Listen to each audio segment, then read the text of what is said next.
Bueno, vamos a trabajar ahora con el módulo 2, con la parte de demostraciones.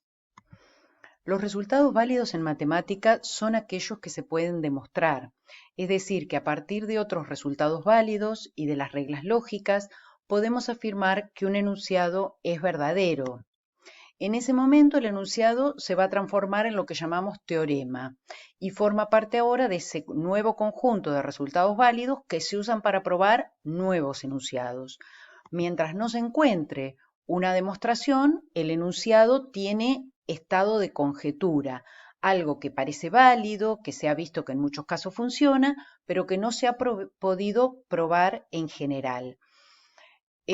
Miremos algunos ejemplos de enunciados. Por ejemplo, existen números primos o todos los números del conjunto 2, 4, 6, 8, 10 son pares, o todos los números enteros, si son pares al elevarlos al cuadrado, también son pares. Estos son distintos tipos de enunciados. ¿Qué los diferencia? En un caso tenemos un enunciado existencial, en otro caso tenemos un enunciado universal, pero que se refiere a un conjunto finito, y en el último caso un enunciado universal, pero que se refiere a un conjunto infinito, el de los números enteros. Entonces, ¿qué deberíamos hacer? En el primer caso, bueno, alcanzaría con mostrar que un número sea primo, por ejemplo el 7, para decir que el enunciado es verdadero, porque dice que existen números primos. En el segundo caso, alcanzaría con analizar todos los elementos del conjunto. En este caso hay 5 elementos, miramos cada uno, como cada uno es un número par, quedaría probado el enunciado que es cierto, todos los números de ese conjunto son pares. Sin embargo, en el último caso, si quisiéramos mirar los elementos del conjunto, es un conjunto infinito, con lo cual no podemos hacerlo y entonces nos hace falta una estrategia de demostración. Esto es lo que nosotros vamos a estudiar ahora. ¿Qué estrategias de demostración tenemos para enunciados de este tipo? Entonces, vamos a ver tres métodos de demostración. Por un lado, el método directo.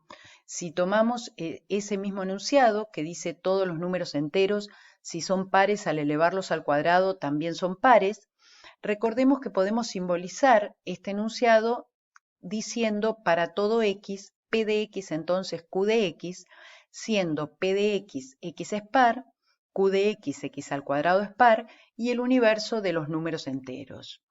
Entonces, recordemos que un condicional es verdadero siempre, salvo que el antecedente sea verdadero y el consecuente sea falso.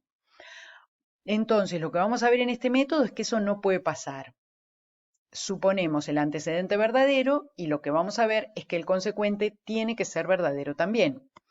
Entonces, en este caso el antecedente dice x es par y el consecuente x cuadrado es par. Para demostrarlo, tomamos entonces un entero par cualquiera, es decir, tomamos un número que se escribe como x igual a 2k, siendo k un número entero.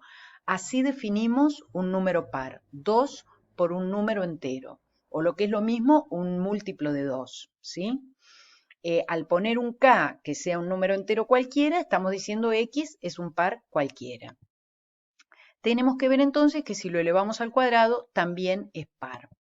Entonces, x cuadrado sería igual a 2k al cuadrado. Y esto entonces, porque lo habíamos supuesto que era 2k. Entonces, x al cuadrado es 2k por 2k, o equivalentemente, x cuadrado lo podemos escribir por la propiedad asociativa de la multiplicación de números enteros como 2 por k por 2k. Acá nosotros pusimos 2k por 2k con un puntito, en los otros casos no hay punto, pero sabemos que es lo mismo, ¿no? Si no ponemos punto, se entiende que es una multiplicación la operación que se está haciendo entre esos números o letras. Y entonces k por 2k es un número entero también por ser multiplicación de enteros. Y entonces nos queda que x al cuadrado es un número par efectivamente, con lo que queda demostrado el enunciado. Veamos ahora el método del absurdo. Otra vez podemos tomar el mismo enunciado con la misma simbolización. Y entonces recordemos que un condicional es verdadero siempre, salvo que el antecedente sea verdadero y el consecuente sea falso, y lo que vamos a hacer entonces es usar eso para decir, vamos a suponer que es falso el enunciado. Entonces, si fuera falso, tiene que pasar eso, antecedente verdadero y consecuente falso. ¿Y qué va a pasar? Bueno, deberíamos llegar a un absurdo para mostrar que no, eso es imposible, con lo cual el enunciado sería verdadero. En este caso, otra vez el antecedente dice x es par y el consecuente x cuadrado es par. Entonces, para demostrarlo, suponemos que hay un entero par, cualquiera, otra vez, no un ejemplo, y que al elevarlo al cuadrado no es par, es decir, que es impar. Entonces, decimos sea x, tal que x se escribe como 2k, siendo k un entero, y x al cuadrado lo suponemos 2 por w más 1, siendo w un entero también. Esa es la forma ahora de escribir un número impar, ¿no? Como un múltiplo de 2 más 1. Entonces, suponemos x par y x cuadrado impar. Ahora bien, si x es 2k, al elevarlo al cuadrado, otra vez nos queda 2k por 2k, o equivalentemente 2 por k por 2k. Y de esta forma, x cuadrado es par. Pero habíamos supuesto que x al cuadrado era 2w más 1, es decir, impar. Y acá es donde aparece el absurdo, ya que un número no puede ser par e impar a la vez, con lo que queda demostrada la validez del enunciado. Vamos a ver ahora el último método, que es el método del contrarrecíproco. Ahora vamos a utilizar otro enunciado. No todos los enunciados pueden demostrarse con todos los métodos. Uno investiga y se fija con qué método le resulta más cómodo y va, digamos, escribiendo cosas que le sirven para la demostración. Entonces, vamos a usar ahora el enunciado que dice para todo número entero x, si x al cuadrado es par, entonces x es par. Su simbolización sería para todo x, p de x, entonces q de x, siendo p de x, x es par, q de x, x es par, y el universo son los números enteros. Acá nosotros estamos escribiendo la simbolización, no es que siempre que vamos a demostrar algo, escribamos la simbolización, pero muchas veces nos sirve cuando todavía no estamos demasiado entrenados en este tipo de trabajo, nos sirve para identificar bien qué tipo de conectivo hay, si es un condicional, si hay un y, si hay un o, cuál es el antecedente, por eso lo estamos escribiendo. Bueno, recordemos ahora también que un condicional va a ser equivalente a su contrarrecíproco. Entonces, el contrarrecíproco que dice que para todo x no q, entonces no p. Entonces, eso es lo que vamos a usar ahora. Reescribimos el enunciado usando el contrarrecíproco y después demostramos por el método directo el enunciado que tenemos. En este caso, el antecedente dice x cuadrado es par y el consecuente x es par. Para demostrarlo, reescribimos el enunciado entonces. Para todo número entero, si x no es par, entonces x cuadrado no es par. Es decir, es lo mismo que haber escrito si x es impar, entonces x al cuadrado es impar, ¿verdad? Entonces, tomamos un número entero impar, cualquiera, y veremos que al elevarlo al cuadrado no es par, es decir, es impar.